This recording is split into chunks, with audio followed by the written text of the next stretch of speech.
వాళ్ళు 7 ఏళ్ల దాకా భూమిని ఇతరులకు అమ్మే హక్కు కూడా ఉండదు.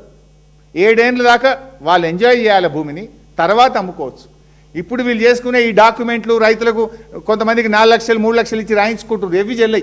అవి చెల్లయి. ఈ రాజ్ బహదూర్ అమ్మింది కూడా చెల్లదు. అంత చిత్తు కాయిదాలు అవి. సో ఇక్కడ ఈ ఇష్యూ ఏంది?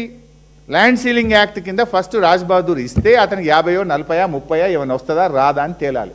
తేలినాక ఆయన ఎవరికైనా అమ్ముకునే హక్కు ఉంటుంది తప్ప ఆయనకు అమ్మే హక్కే ఉండదు.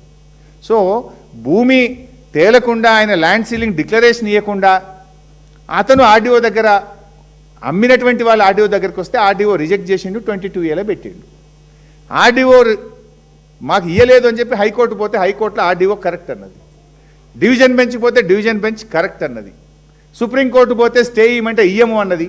అది నడుస్తుంది సుప్రీంకోర్టులో. సుప్రీంకోర్టులో రాష్ట్ర ప్రభుత్వమే ఆర్డీఓ పోయి ఏం చెప్పిండు? ఇది గవర్నమెంట్ ల్యాండ్, వీళ్ళకి చెందదు, ఈ కొనుక్కున్న వాళ్ళంతా మా ల్యాండ్ సీలింగ్ యాక్ట్ ప్రకారంగా ఇది నల్ అండ్ వైడ్, ఈ డాక్యుమెంట్లు చెల్లవు, ఇది యాక్టు అని ఆర్డీఓ సుప్రీంకోర్టులో వేసిండు. పోనీ భూభారతిల వై చూస్తే ఇవాళ కూడా పొద్దున ఈ ల్యాండ్ గవర్నమెంట్ ల్యాండు అని భూభారతిలో ఇవాళ కూడా డాక్యుమెంట్ ఉంది. ఇంత క్రిస్టల్ క్లియర్గా ఉంటే అక్కడ పోయి ఎట్లా ఏమి ఇన్ఫ్రా, అది శిల్పా ఇన్ఫ్రా, ఇంకోటి అదే ఏక్యూ స్క్వేర్, MEIL, కోహినూర్, ఇవన్నీ అడికెళ్ళి వస్తున్నాయి. ఇవన్నీ కళ్ళకు కనబడతలేవా? పాపం ఈ రైతులపై హైడ్రాక్ దరఖాస్తులు ఇచ్చిండ్రు, ఎందుకు మాట్లాడారు? ఈ రకంగా ఇదేంటిది బిడ్డ గెజిట్?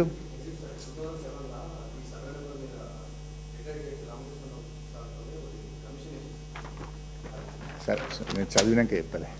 సో ఈ నిమిషానికి high court order is final. High court division bench order is final ఈ నిమిషానికి. ఎందుకు? High court RDO order, single bench, division bench ఏం చెప్పిండ్రు? ఇది government land, RDO decision is correct అని చెప్పింది. సుప్రీంకోర్టు స్టే ఇయ్యలేదు కనుక హైకోర్టు ఆర్డరే ఫైనల్, ఆర్డీఓ ఆర్డరే ఫైనల్. మరి వీళ్ళు ఈ అగ్రిమెంట్లు పట్టుకొని వాళ్ళు ఎట్లా కబ్జా పెడతారు? ఆ కంపెనీల వెనుక ఎవరున్నారో ఇప్పుడు నేను బయట పెట్టినా కదా. మరి రేవంత్ రెడ్డి మాటల్లో వీసమెత్తు నిజం ఉన్నా, come on send the HYDRAA and demolish all the compound wall and all the fencings. You prove your integrity, నీ నిజాయితీ నిరూపించుకో, లేకపోతే నీకు కూడా అలా వాటా ఉందనుకోవాల్సి వస్తుంది. Thank you.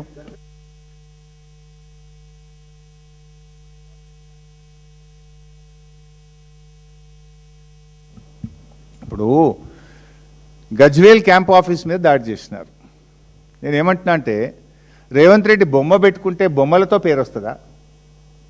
కేసీఆర్ గారు ప్రజల ఆకాంక్షల్ని నెరవేర్చినటువంటి ఉద్యమ నాయకుడిగా, 1 కోటి ఎకరాల మాగాణిగా తెలంగాణ మార్చిన నాయకుడిగా, రైతు బంధు ఇచ్చి 24 గంటల కరెంట్ ఇచ్చిన ఒక ముఖ్యమంత్రిగా తెలంగాణ ప్రజల హృదయాల్లో కేసీఆర్ గారు ఉన్నారు. బొమ్మలు పెట్టుకుంటేనో ఫోటోలు పెట్టుకుంటే ప్రజల హృదయాల్లో ఉండరు. బొమ్మలు కాదు కావాల్సింది, ప్రజలకు 6 గ్యారెంటీల అమలు కావాలి. నువ్వు 6 గ్యారెంటీలు అమలు చేసి ప్రజల హృదయాల్లో చోటు సంపాదించుకో. ఈ రౌడీయిజం ఏంది, గుండాయిజం ఏంది? మా జిల్లాలోనే నా క్యాంప్ ఆఫీస్ మీద కాంగ్రెస్ నాయకులు దాడి చేసినారు గతంలో. మా మైపాల్ రెడ్డి ఎమ్మెల్యే గారి క్యాంప్ ఆఫీస్ మీద పటాన్చెరు ఎమ్మెల్యే ఇంటి మీద దాడి చేసినారు. సునీతా లక్ష్మారెడ్డి నర్సాపూర్ ఎమ్మెల్యే గారి ఇంటి మీద దాడి చేసినారు. స్వయంగా రాష్ట్ర సాధకుడు, తెలంగాణ తొలి ముఖ్యమంత్రి, ప్రతిపక్ష నాయకుడు ఇంటి మీదనే ఈ రకంగా దాడి చేస్తే ఈ ప్రభుత్వం ఏం చెప్పదలుచుకుంది ప్రజలకు? ఇంకోటి అడుగుతున్నా, సోనియా గాంధీ కూడా ఇలా గవర్నమెంట్ బిల్డింగ్లే ఉంది కదా, రాహుల్ గాంధీ కూడా ఉన్నారు కదా, మరి మీరు ప్రధానమంత్రి మోడీ గారి బొమ్మ మీ ఇళ్ళలో పెట్టినరా? సోనియా గాంధీ ఇంట్లో మోడీ గారి బొమ్మ ఉందా ఈరోజు చిత్రపటం? రాహుల్ గాంధీ ఇంట్లో ఉన్నదా?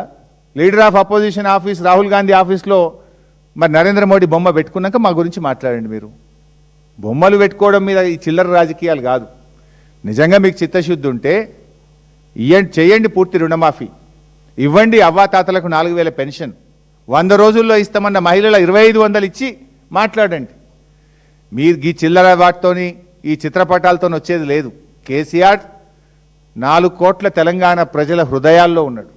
తెలంగాణ సాధకుడిగా, తెలంగాణను అద్భుతంగా అభివృద్ధి పథంలో నడిపించిన నాయకుడిగా, చిరస్థాయిలో చరిత్ర ఉన్నంతకాలం, రాష్ట్రం ఉన్నంతకాలం తెలంగాణ ప్రజల హృదయాల్లో కేసీఆర్ ఉంటాడు. Thank you.